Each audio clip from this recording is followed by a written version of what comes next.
ആദ്യം Shri George Joseph, താങ്കൾ ഇതിൽ എന്തെങ്കിലും ദുരൂഹത സംശയിക്കുന്നുണ്ടോ? മധ്യപ്രദേശ് പോലീസ് പറയുന്നു പോക്സോ കേസ് ഉണ്ട് എന്ന്, പക്ഷേ കേരള പോലീസ് ആ അന്വേഷണവുമായി സഹകരിച്ചോ? എന്തായാലും ഹൈക്കോടതിയുടെ ഈ അറസ്റ്റ് ചെയ്യരുത് മൊണാലിസയുടെ ഭർത്താവിനെ എന്നുള്ള ഒരു ഉത്തരവ് വന്നതോടുകൂടി അത് സഹായകരമായിട്ടുണ്ട് കേരള പോലീസിനും. കൂടുതൽ അന്വേഷണത്തിനായി മധ്യപ്രദേശ് സർക്കാരിനെ സഹായിക്കേണ്ടി വന്നില്ല, മധ്യപ്രദേശ് പോലീസിന് തിരിച്ചു പോകേണ്ടിയും വന്നിട്ടുണ്ട്. താങ്കൾ ദുരൂഹത സംശയിക്കുന്നുണ്ടോ ഈ വിഷയത്തിൽ?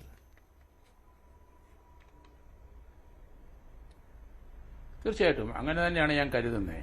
കാരണം ഇതിനകത്ത് ചൈൽഡ് മാരേജ് പ്രൊഹിബിഷൻ ആക്ട് 2006 പ്രസക്തമാണ്. Protection of children from sexual offence act 2012. ഇതിനകത്ത് 2020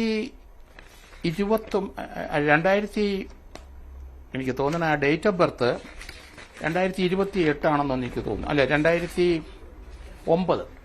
അതായത് ഇപ്പോൾ ഈ ഡിസംബർ 30-നാണ്. അല്ല, ഞാൻ പറഞ്ഞ ദേശീയ ST കമ്മീഷൻ അവരുടെ കണ്ടെത്തൽ അനുസരിച്ച് 2009 അങ്ങനെ വരുമ്പോൾ പ്രായപൂർത്തിയായിട്ടില്ല, അതാണ്. ഇല്ല, 16 വയസ്സും 2 മാസമേ ആകുന്നു. 2009 ഡിസംബർ 30-നാണ് ജനനം യഥാർത്ഥത്തിൽ.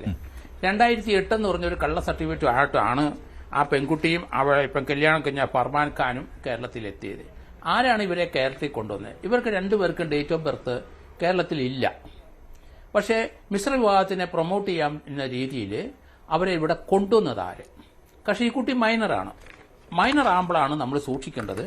അതിനകത്ത് provision of child marriage act 2006 അതനുസരിച്ച് ഇത് വോയിഡാണ്. ഈ മാരേജ് അത് നിലനിൽക്കുന്ന മാരേജ് അല്ല.